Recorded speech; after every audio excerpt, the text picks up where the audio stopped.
I'm William Graper, and this is The Recovering Elitist, a show that explores the space between who we appear to be and who we actually are, the tension, our transformations, and the truth behind success.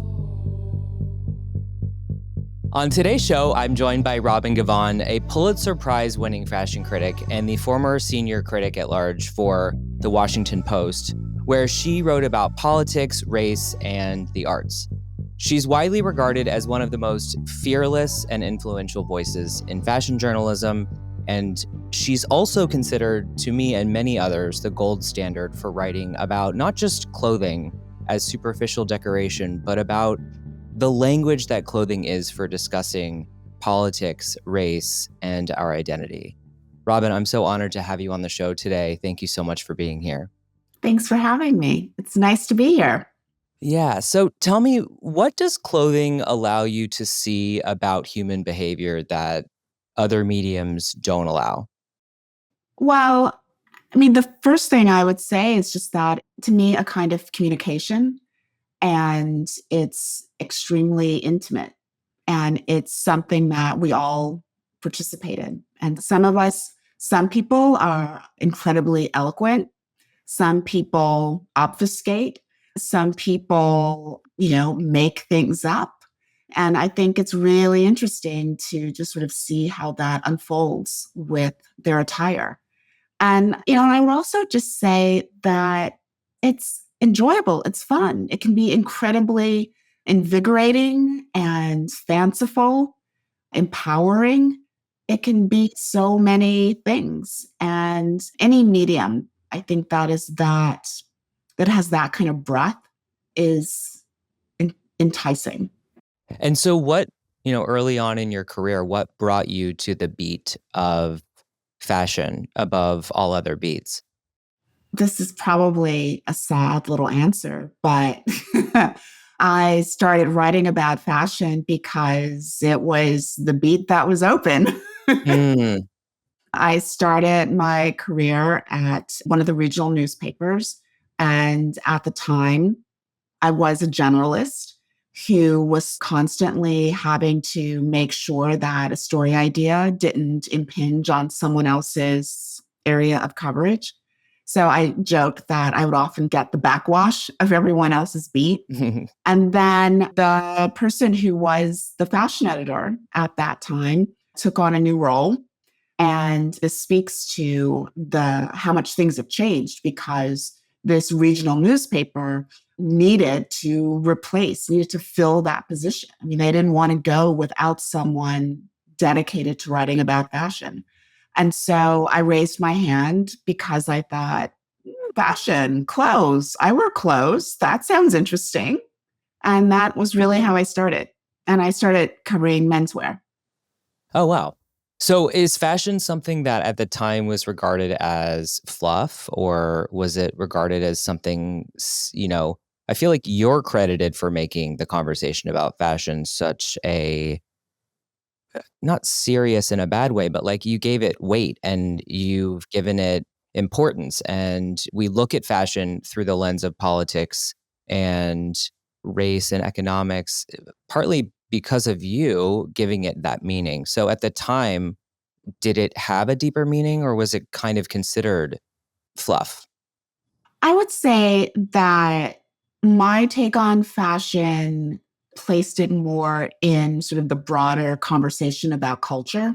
But when I started, I wouldn't say that it was considered fluff. I would say that it was considered business. And it was a business that a lot of newspapers felt needed to be covered. It certainly has always, and I think continues to kind of suffer from the fact that it is still perceived as the purview of women, of femininity. And because of that, I think it is often mistakenly dismissed. But even at that time, people recognized that it was a significant business. And they understood, if nothing else, that there are all these advertisers, right? All the big department stores, all of these smaller stores who dealt in fashion. And so it was important for publications, particularly regional publications, to cover that industry. Yeah, I think it might have been my own ignorance when I was 17 years old, sitting in a Barnes& and Noble, thumbing through a W magazine. I guess, obviously, I'm reading a magazine that has been produced, so there's obviously a business there. But I think when I entered fashion, I entered it through the lens of it being an art form because of the publications I was consuming. And so I think that I'm curious your take on fashion as an art form with the difference between that and selling clothing, which is sort of a different thing. And with the industry's become more about the selling and the commercial side of fashion as an art form, if you will. Well, I mean, I think that's what makes fashion so interesting. And it's what has kept me interested in writing about it, because there are very few industries that, as I said, that everyone participates in, that has this sort of one pillar that is business. And it is about turnover and profit and revenue and all of that sort of nitty gritty business stuff. But it is also incredibly artful. And, at its sort of most rarefied form, there's the couture, and there's all of these wonderful avant-garde designers, and there are all of these sort of experimental designers who do things that are not intended to be worn to like your local Whole Foods, but are intended to make you dream and think and just take you out of the everyday. And then there's, to me, this sort of wonderful middle ground, right? Which is, it's not couture and it's not a t-shirt. It's not a plain white t-shirt either. It's not a widget. It's something that's kind of in between that makes the everyday a little bit extraordinary. I mean, it's sort of the entertainment of it. It's the delight of it. It's the part of it that most people have access to. But I tend to sort of shy away from calling fashion art necessarily. Tell me more about that. I think it is artful. And I suppose that I could probably point to something that I would put into the category of art. And maybe that is sort of when I would sit at a Comme des Garçons show, and when by the time sort of Ray got to the point of, oh yeah, this is not about clothing at all. This is just about an idea that I'm going to put on the runway and see what people think about it. But I think for the most part, fashion is in some ways more powerful than art, because it is art, it is artfulness that we carry with us every day. To me, it's one of the rare sort of creative forms that has to adhere to just the tiniest threads of pragmatism, right? Mm-hmm. Because a visual artist, a painter, isn't really constrained by anything other than the size of their studio, right? And Yeah. a sculptor is only constrained by the materials, really. But a fashion designer is, to a degree, constrained by the needs of the human body. And so I think it's mesmerizing to me when someone can be as creative as some designers can be and still do that within the confines of, okay, people have two arms and two legs, and they need to be able to move around in this thing that I'm making. I think that's why I've always been so drawn to the designers who artfully create utility out of the pieces that they make. Like Helmut Lang, I think of back in the day, creating a jacket that, could sit off your shoulders on straps. The designers who tend to do that minimalistic utility has always really interested me. You're shaking my thoughts about this in a way that I love. So I appreciate you pushing back on maybe it isn't just art and maybe it's more important than art. And I think there's been this mass exodus of people who work in fashion who have left fashion. I'm seeing people leave fashion to become a therapist, become a psychologist. Like I just recently read an article about the number of stylists leaving to become psychologists, which I'm one of those. I left and did that. Why do you think it is that people are leaving fashion for other industries at this time? I didn't know that there was this mass exodus. But I think people have always moved on depending on what's going on in their life, in their mind. I think about designers who have moved into fine art, or particularly designers who have moved into the world of interiors. It doesn't surprise me at all that stylists would become therapists, because haven't they always been therapists to some degree? I think having an understanding of human nature is profoundly useful, as a stylist. But I don't know. I think certainly fashion is a tough business. And I think it's become even tougher if you have dreams of being an independent designer. I applaud those who hang on to that title. Mm-hmm. Well, I want to talk about your new book, which is just getting rave reviews. It's called Make It Ours, Crashing the Gates of Culture with Virgil Abloh. For those who are listening who don't know, Virgil Abloh, first Black designer to serve as artistic director of Louis Vuitton in over 100 years. I think it's 164 or 5 years. You have written through the years about presidents and first ladies and CEOs, tons of important people. But what was it about Virgil that felt urgent and felt necessary to write about right now? Well, he was someone who really created a community of people around him, a community of people who felt invested in his work and who championed him and really celebrated him.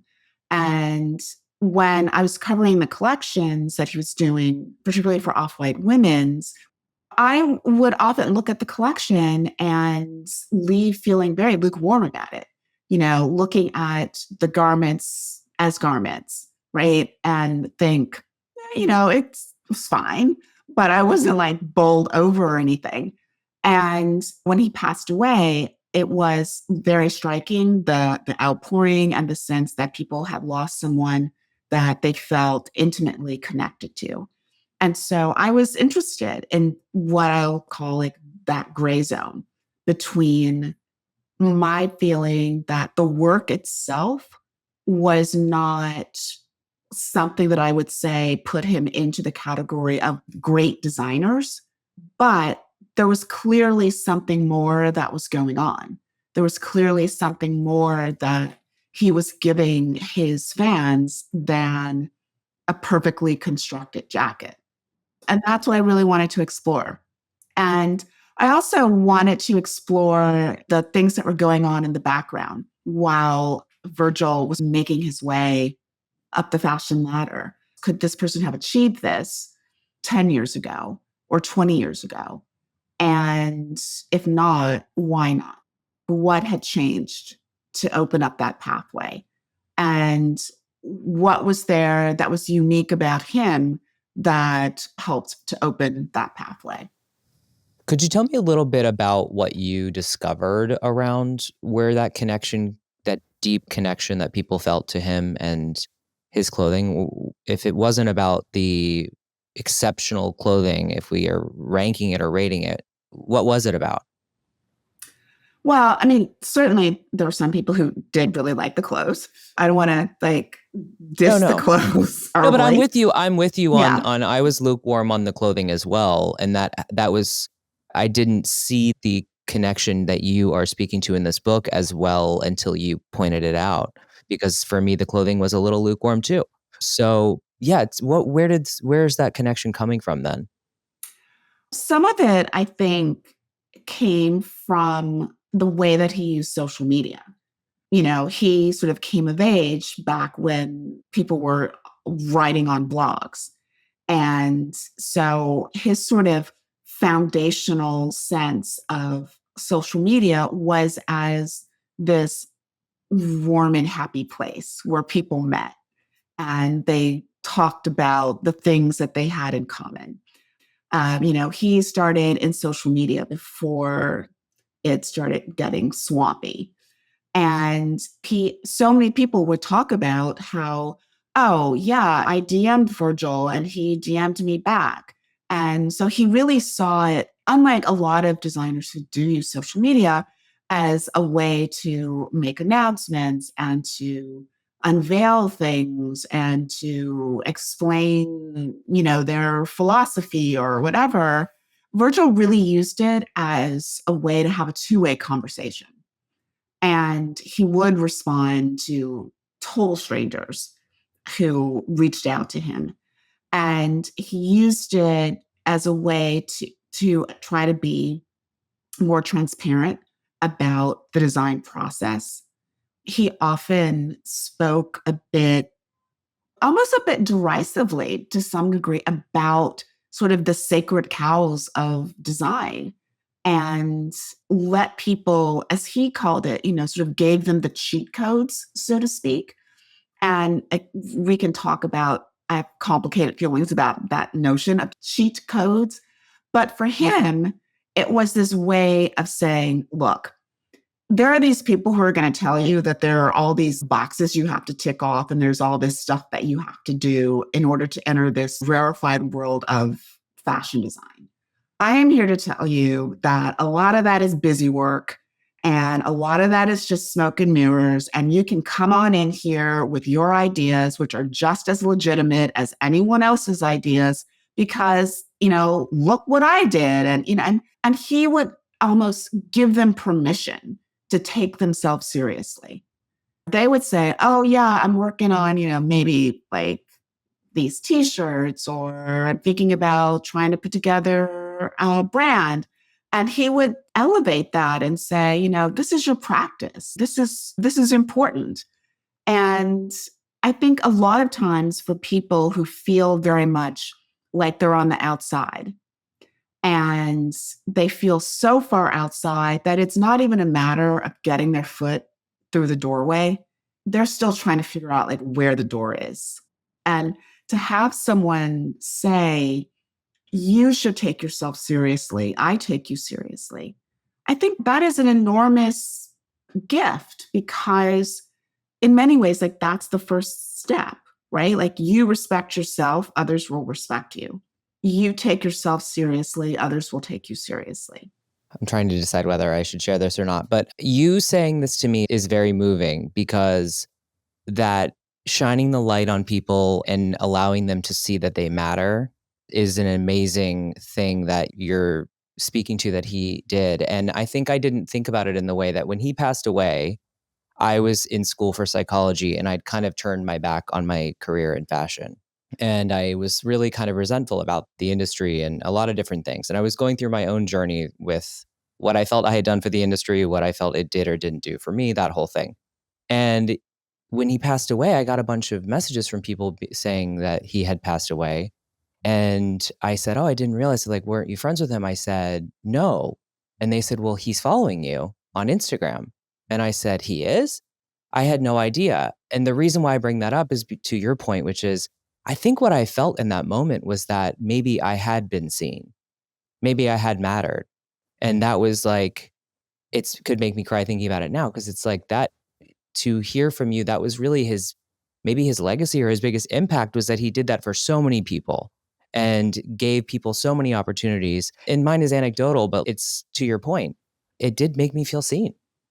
Yeah, I mean, as I've talked about the book in different settings, one of the things that has been really nice is that the people who have come to engage with the book, it's been a really diverse audience. It's been a young audience, but there's also been a lot of like guys and a lot of young Black guys. And that is not typically the case when you should doing like a book talk or whatever. And one of them, at one city, someone stood up and said that they didn't really have a question, but that they just felt that in telling Virgil's story, that it had made them, as you said, feel that they had been acknowledged. Even though they didn't know Virgil, they had no relationship with him, his story, the fact that his story mattered, made them feel like their stories mattered as well. And I think one of the things that was really striking to me in the reporting of Virgil's story was the degree to which he surrounded himself and worked with this sort of community of guys. And it was very much of a guy's little universe. And it was striking to me because a lot of them were, guys of color who would say that it can be challenging to find your people, your tribe. When you are a young guy, Black, who's interested not just in fashion design, but maybe in fine art and film, and you're not necessarily enthralled with the things that society presumes that you will be enthralled with, but you're interested in things that seem out of the ordinary only because of who you are. And to be able to find other people your age, background, whatever, that you can have these like long, crazy conversations with about those interests is a really sort of special thing. And I think that Virgil really symbolized for a lot of people that space where you manage to find your people and you can engage with them and be inspired by them and plot with them and dream with them and aspire with them and all that stuff. Mm-hmm. You said something earlier about femininity and the industry not being taken as seriously, maybe because of that rap it gets as like a feminine thing. And it's interesting because I've always felt that way too, where it's like, I think our culture's fear of the feminine is like the root of so many problems. Mm-hmm. Women can't be feminine without being judged a certain way. Men cannot be feminine. How we feel about gay men, all these different things. And so as I hear you talk about this community of men, of Black men finding this industry and finding a tribe within this industry, it makes me wonder if some of that bad rap about it being a feminine industry keeps so many people out, like so many men out. Yeah, I mean, I think I'm not going to say that it necessarily keeps them out, but I think it doesn't necessarily make them feel welcomed in it. Yes. Or that they would feel comfortable in it. And there's a chapter in the book that focuses on sneaker culture and how important that was to Virgil's rise. And when you listen to guys, they are basically talking about fashion, but they are talking about it in a way that has like removed all of the sort of frippery, softness. Guys talk about the sneakers and they feel like what they're really having is a conversation about sports and about athleticism and about the technical aspects of the shoes when they're really talking about accessories and colorways and design. Mm-hmm. But it is couched in a different kind of language. It's couched in the language of masculinity. And I was also struck by the fact that when you start talking about sneakerheads, they're referred to often as like hype beasts, for instance. And when you talk about a woman who's obsessed with fashion, then she's a fashion victim. And I would argue that the passion for the particular aspect of fashion is equal on both parts. But the language that we use to talk about it is very different.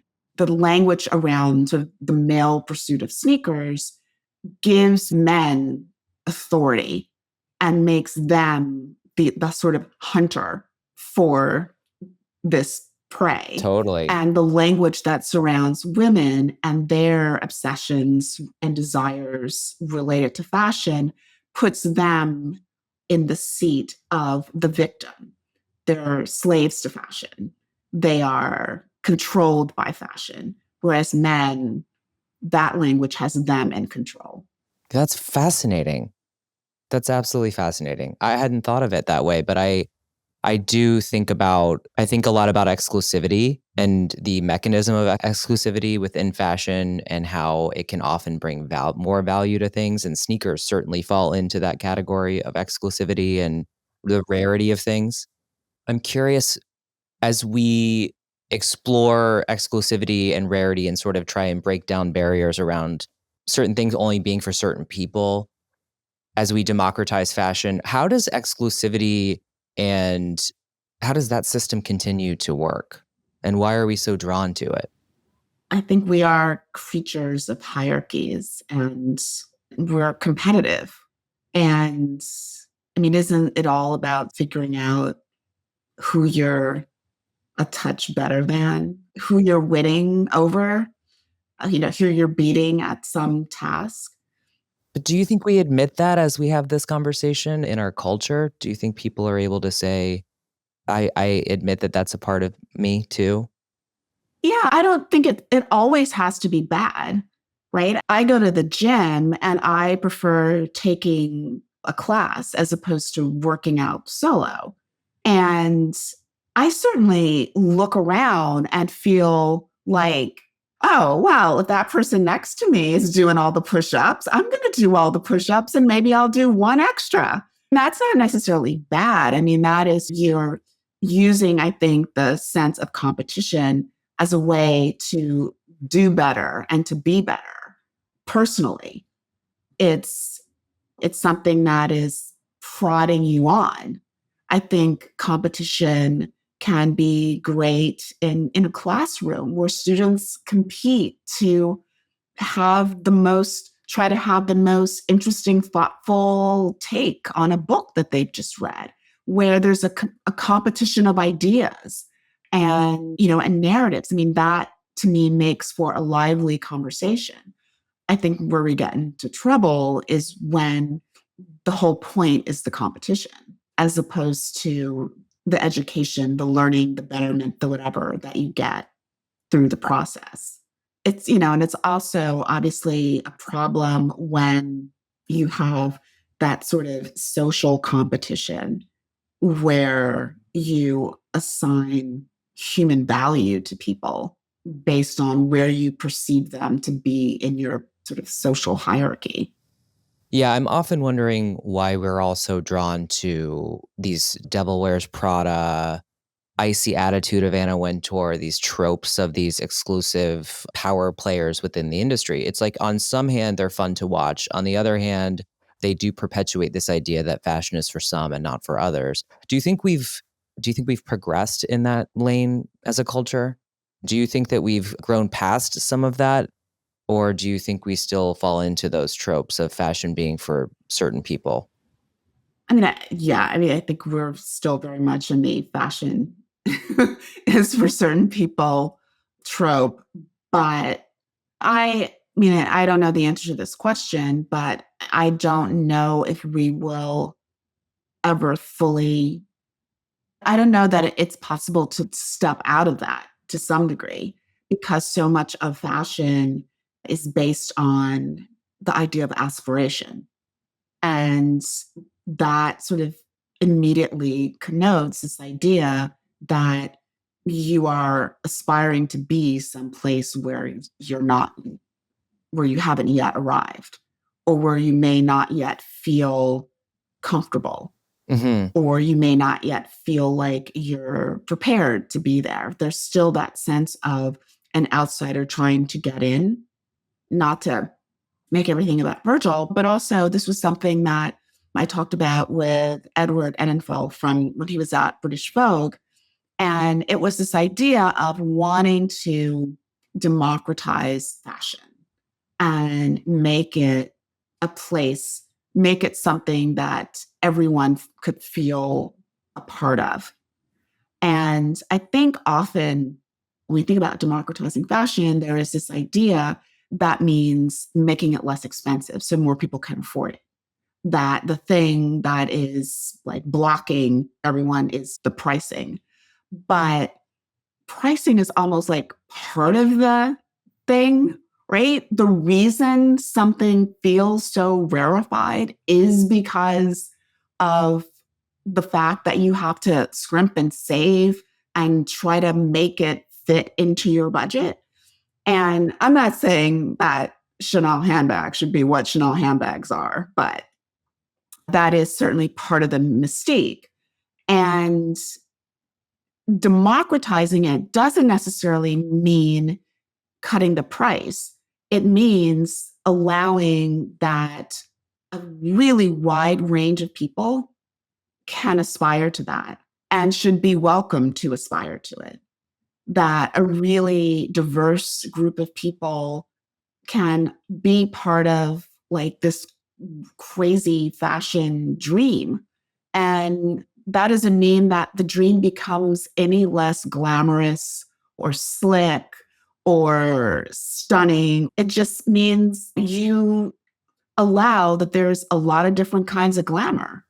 I'm obsessed with what you're saying because I think you're saying we don't have to give up on the dream. We don't have to give up on the fantasy. We just have to make sure that everyone has access to that dream and fantasy to participate in that, should they choose to. Yeah. I mean, when Edward was at British Vogue, and I think Choma, who's there now, is also like amazing. But it wasn't that if he didn't lessen the glamour of the magazine in order to make it more diverse, it was just as glamorous as like ever, if not more so. Oh my God, more so, the best. Right. But it was just also diverse. But I think you're right to your point about the democratization of fashion. And I think there is this idea that it's access for all through price, but really it's not about the price necessarily. It's about the access to the dream. And I think as I sort of started to come to terms with my own privilege and access and started looking around me thinking like, how do I fit into this system? I thought we need to tear the dream down because the dream's the problem. And that was very painful for me because that's not the point. And that's why I'm so freed by what you're saying, which is it's not about losing the dream. And I'm paraphrasing what you said and taking it to mean what it means to me, which is it's not about losing the dream. It's just about making sure that the dream is accessible to all. Yeah. Yeah. One of the reasons that Virgil was obsessed with Vuitton was because he loved big designer brands. He talked about saving up and like buying, I think it was an LV like key pouch for around like $90, which back then was like the cheapest thing you could buy in the store, the least expensive thing you could buy in the store. And it meant something to him because it meant that he'd gotten a little bit of that dream. And what did it have? The cost of it, the experience of buying it, the branding, the functionality of the item itself, like all of that is just kind of mixed up in the $90 purchase. Mm-hmm. I mean, intellectually, this is not worth fill in the blank for the price tag. That is not, that is way more than the cost of the materials and the labor. I know. And that's the thing about fashion that I wrestle with is I kind of consider myself a little bit of a fashion skeptic because it's like I'm so in love. As we all should be. We all should be, right? And I'm so in love with the fantasy and I'm so in love with the aspiration. But at the same time, when I want to be really grounded in reality and like for lack of a better word, like a moral, decent, good person, I look at the inequities of the industry. I look at the system and how it's set up. And I think, how can I continue to participate in this? And I think that's a question I have for you, which is like, is fashion worth saving? And why do we continue to engage with something that we know on so many levels is like not great for the environment, not great for certain groups of people? Like, without getting too pessimistic, I have a critic in front of me and I want to hear your thoughts on that. Well, I mean, I think fashion, I would not have spent as much time as I have writing about fashion if I didn't feel on some level that it is worth my time and attention and the time and attention of my readers. And so to make an argument for saving it, I feel like, of course, it should be saved. Of course, it should live on because it is an expression of who we are as people. And it's an expression of how we want others to understand us. It helps us understand other people. It helps us connect with other people. But there are many ways in which it has gone astray. And in some ways, I feel like we rightfully put a lot of attention on the things that the industry does that it needs to repent for. Mm-hmm. But I would also say that there are things that we as customers do that exacerbate and encourage and have created some of the worst behaviors that the industry engages in. You know, like Dana Thomas has written quite eloquently about the degree to which we engage in just consuming too much. Mm-hmm. There's so many conversations happen around sustainability and fashion. And I think those conversations are wonderful. And I think that there are brands out there that work hard to try to be as gentle on the environment as they can be.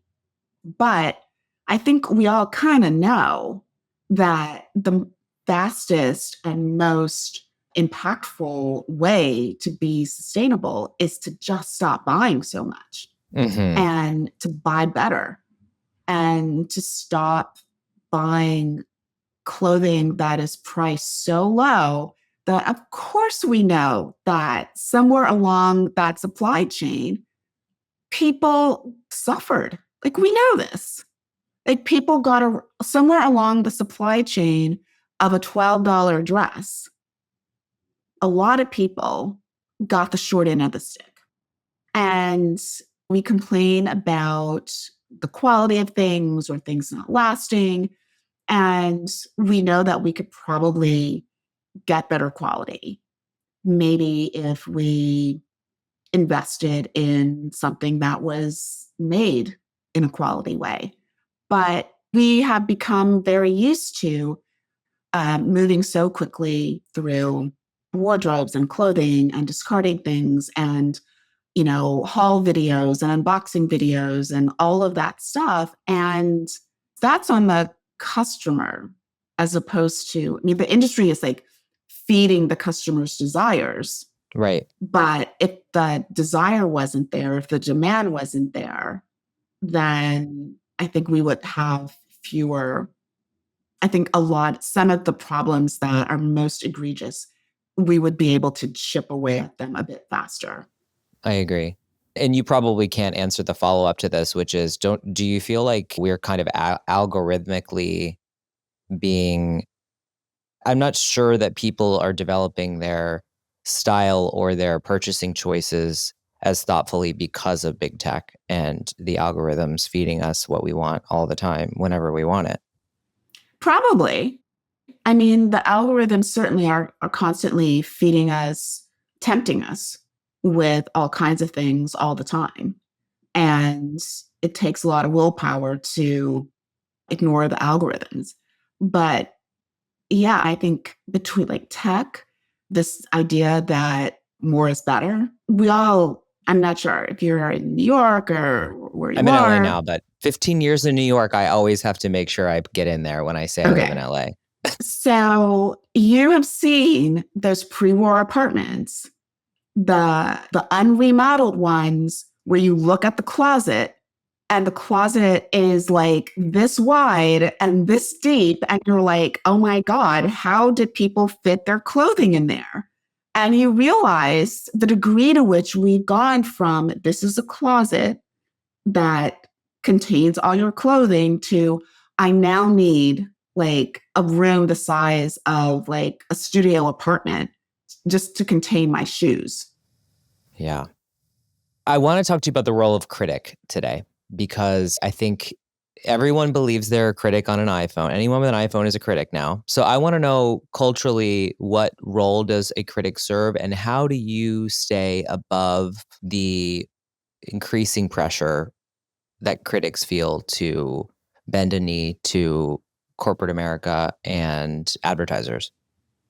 Well, I mean, I think the role of a critic is to help the reader make sense of a lot of information, a lot of ideas. I think the critic's job is to help direct their gaze away from things that perhaps are not worth their time and attention, and to direct it towards things that they might have overlooked or might have things that might have gotten lost in the shuffle. I mean, I think it's giving people the tools and the information, the context that they need to assess for themselves whether or not they feel that something is for them or not for them, whether they like it or don't like it, to give them the language to be able to explain a gut reaction to something. You know, there are times when you might see a collection or a runway presentation and you have this reaction, like you're repulsed by it. And I think, a critic can help you understand, okay, well, why am I repulsed by it? And is my disdain for it rooted in just my own prejudices, or is it rooted in something that is bigger than that and is related to things that are going on more broadly in the culture? Or if you are drawn to something and find it incredibly compelling, I think a critic can help you unpack that and figure out what is it that makes me find that so emotional? Like, why is that tugging on my emotions? And if that is tugging on my emotions, then, what does that mean when I see perhaps someone wearing that? Or what does that mean if I am wearing it? Or what was the inspiration that sparked this iteration of a dress or a jacket? Or why am I perturbed when I see a masculine looking person wearing a dress and high heels on the runway? And what does that say about how I think about gender? I mean, it's the whole point to me, of a critic is to evoke a conversation and to help lead a thoughtful conversation. And sometimes the role of a critic is to say, you know what, it's absolutely fine if you think this is funny. It's okay. Like, laughing is the human response to this. And so sometimes people just feel like they need someone to acknowledge that emotion is completely acceptable. To me, offering up an opinion of good, bad, or mediocre without offering context and without trying to give a sense of like the history of the designer or the place in which all of this is unfolding, that's, to me, that's not really being a critic. That's offering an opinion. And there are plenty of people out there whose opinions people are interested in and they pay attention to it. But I wouldn't necessarily say that they're a critic. In the same way that I think there are lots of actors who dress really well and have great taste. I don't think that makes them a designer. And so how do critics, or how, I guess, if you want to personalize it, you could, but in general, I mean, as critics sort of bend a knee to corporate influence, there's so few critics, it feels to me, that remain true to what they feel, fearless about what they are seeing because of the pressure to make advertisers happy. Do you have any thoughts on that?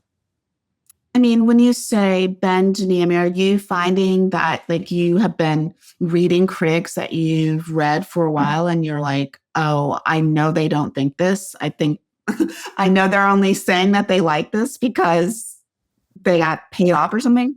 I think that, and this is opinion based only, and I'm welcoming pushback, but I feel like in 2002, when I started reading style.com and runway reviews, they were so honest. They were kind of sometimes brutal, where it was like, and I thought to myself, these designers work so hard and it's so easy to come in and critique them in this way. And over the years, those reviews have just become absolute praise and fluff for the most part. I don't see too many people really saying, this is not a great show, or this is saying these things and I don't see it. The designer's saying one thing and I'm not seeing it. And I think about Kathy Horn getting asked to never come back to Eddie Slimaine's shows, like, for saying the truth. Yeah. So that's what I mean. I mean, there's there's a long history of of designers getting their panties in a bunch about a review.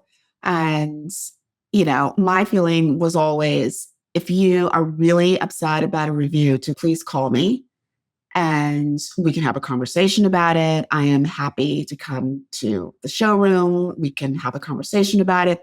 Just please do not make a voodoo doll of me and start jabbing pins in it. That is all that I ask you not to do. Oh my gosh, that's funny. But I would say that it has become, I wouldn't say that it is more challenging for critics to be honest in how they feel about something. But I do think the places where that welcomed those kinds of critics that their numbers have gotten reduced. Mm-hmm.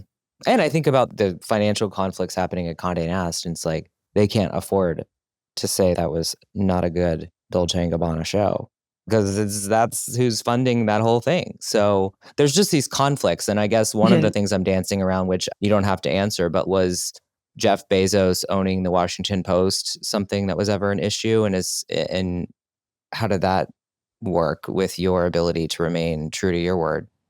Well, I mean, I was there until August.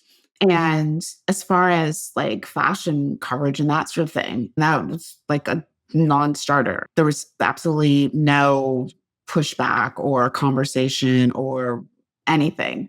Certainly when I started and the company was owned by the Graham family, half jokingly said to someone that newspapers, there is that firewall between the business side and the newsroom, and also like opinions, but that's for another conversation, but between business and the newsroom.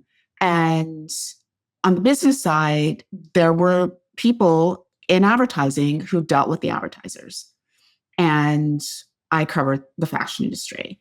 And there's a point at which the person who was in charge of a lot of the sort of luxury fashion retail advertising, joking, like we met for the first time. Like I had never met this person.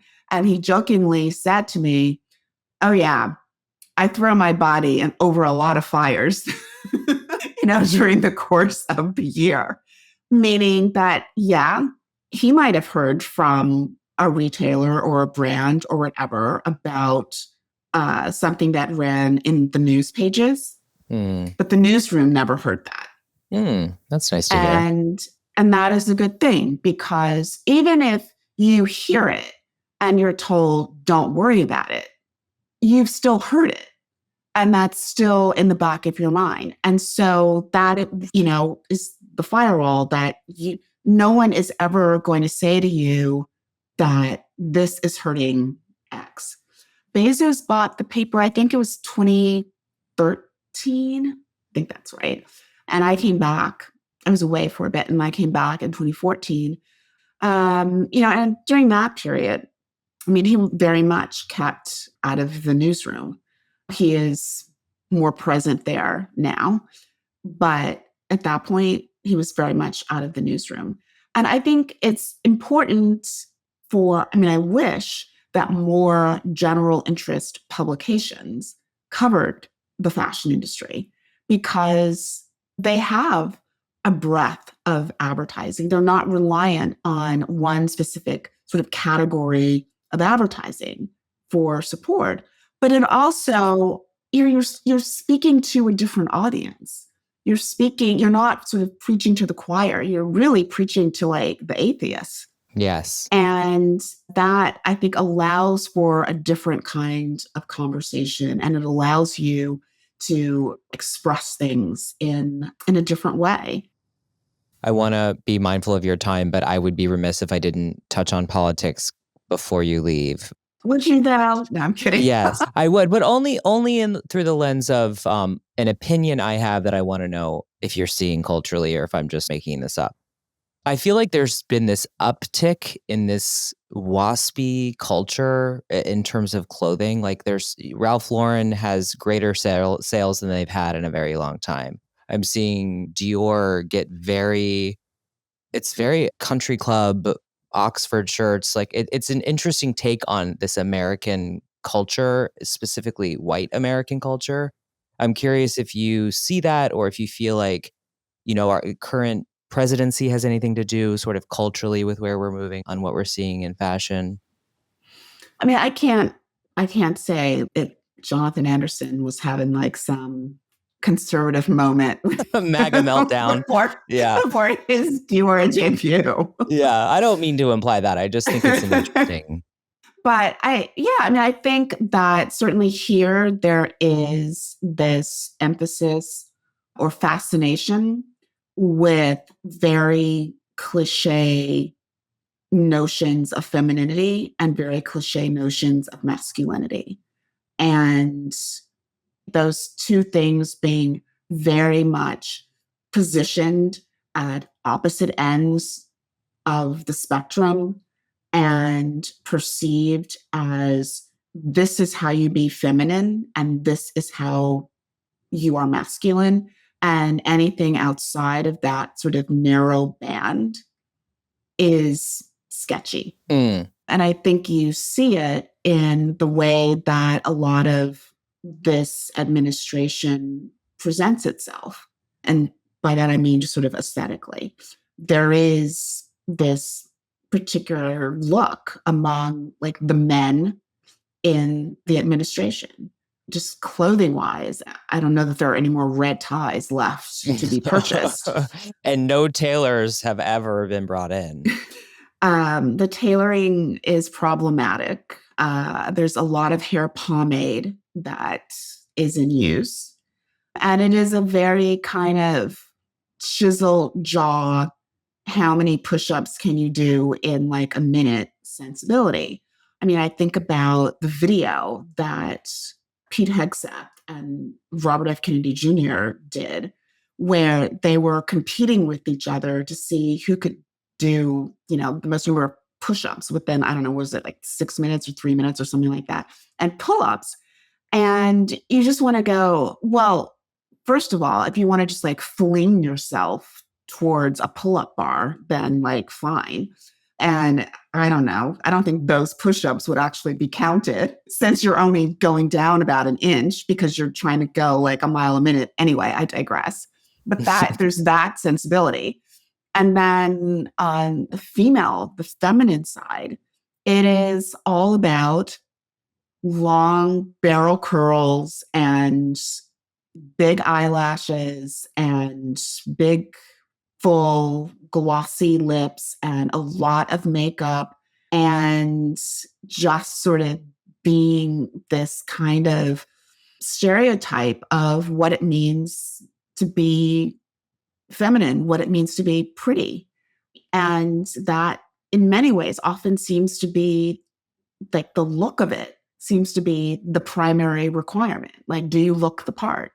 And we know that in the past, the president has talked about how, he was casting his cabinet and how certain people just look the part. Yeah, it's no wonder we're still outraged about J. Crew selling a pink sweater to men. This thing that's going on right now, have you heard about this? Where like the internet's losing their minds because J. Crew's selling a pink sweater to men. It's like, how is this still a topic? I think we are, it's one of the ways in which I think fashion is so engaged in the conversation. And because it was really sort of menswear where we started talking about kind of blurring the lines of gender or seeing gender on a continuum when it came to attire. And that is translated into, and I think exacerbated and gotten like caught up in this broader cultural conversation about gender and gender identity and people's fears and aggressions and prejudices and all of those things. And then you see the way that the administration wants to present its idea of gender. And you realize that for them, that it is very much these sort of polar extremes. And I think all of that is part of a conversation about not just the politics of it, but also the self-identity and the way that other people understand our identities and the way that they respond to it. I mean, that comes through in how people choose to dress. And the idea that, as you said, a pink sweater can raise such hackles really speaks to the degree that we're invested in appearance as a form of identity. Well, Robin, thank you so much for being here today, but more so for giving all of us language to question these systems and these dynamics for ourselves, for our communities. It's been such a pleasure to have you. Would you mind letting everybody know where they can read your work and where they can find out more about you? Oh, well, you can read my book, which is available wherever you buy your books. And I will be doing lots of writing after I get back from my vacation in January. Great. And I'll post on social media where you can find me. Fantastic. Thank you so much for being here, Robin. Thank you so much for having me. Thank you for listening to this week's episode of The Recovering Elitist. Our show is produced by Christopher Michael, Kelsey McWilliams, and Sasha Grinblatt, with audio post-production by Griffin James. Special thanks to Chase Coughlin for our original theme music and Justin Teodoro for our original artwork. We'd really like to hear from you. What are you recovering from? We hope you'll join the conversation on Instagram or at therecoveringelitist.com, and we hope you'll like and subscribe to this podcast wherever you get your podcasts for new episodes each and every week. Thank you for listening.